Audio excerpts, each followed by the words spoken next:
Welcome back to Dead Signal Radio, where the static never sleeps, and something is always listening on the other side.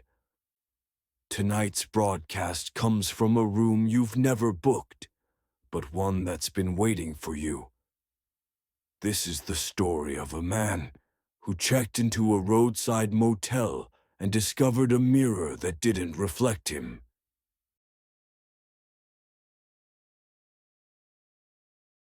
Some hotels are clean, others are old, but a few have a history, the kind that never makes it to Yelp reviews or local travel blogs, the kind they quietly try to forget. This story isn't famous.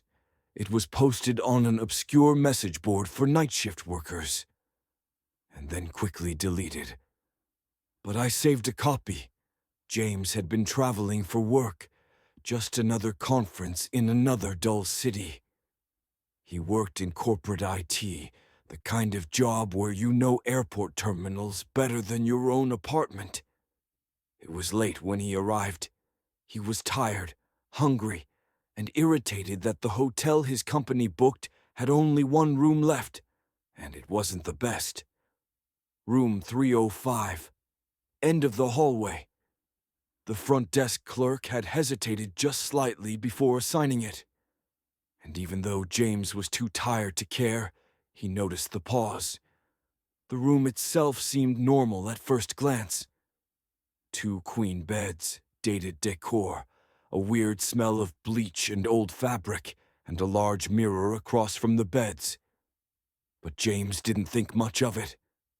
He dumped his bags, grabbed a granola bar, and crashed into bed with the TV on. It was sometime after 2 a.m. when James woke up.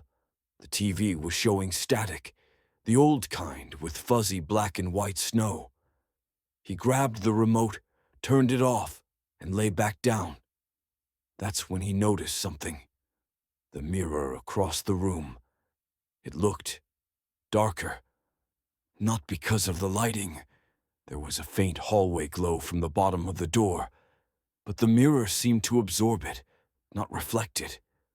He sat up. In the dim light, he could just barely make out his own reflection. Except something was off. He raised his hand. So did the reflection. But there was a half-second delay, tiny but unmistakable. He chalked it up to exhaustion. Maybe a weird TV glare. Maybe just nerves. Still, he turned the mirror to face the wall. It was one of those full-length types screwed onto a panel that could tilt slightly.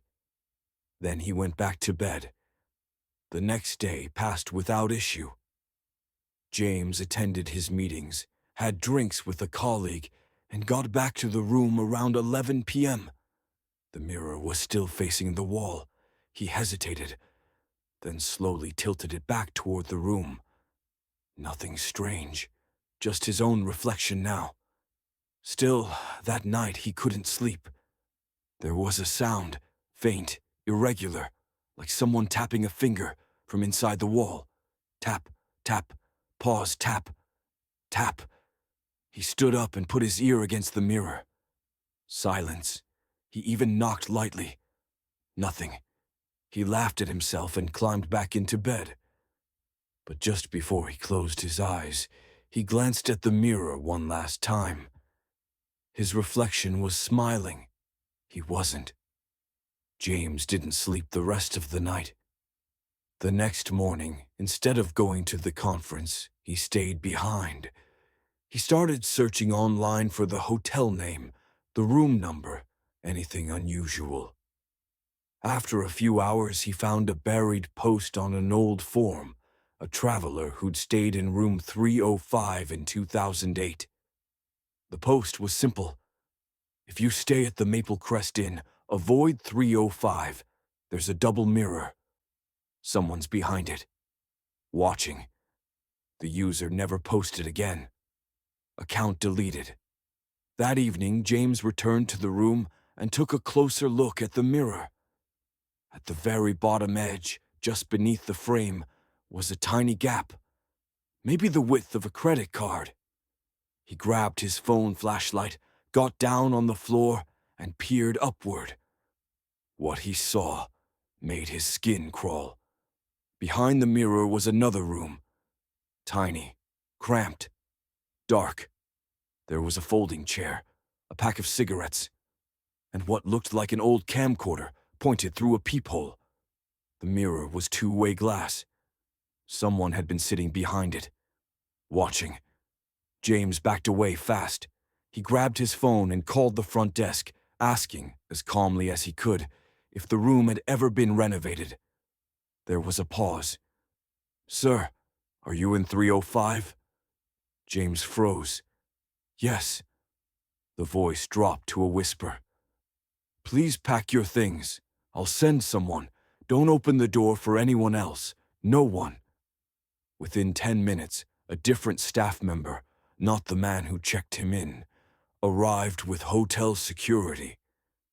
They moved him to another room on a different floor. They didn't explain. They didn't ask questions.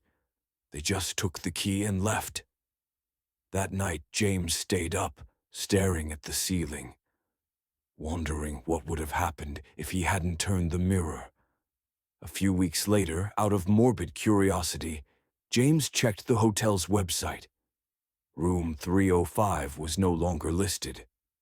The floor plan skipped from 304 to 306. Local news archives never mentioned anything.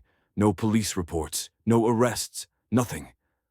But on a forgotten corner of Reddit, another post appeared. A different user, different city, different hotel. Same story. Weird mirror across from the bed. Thought I was seeing things.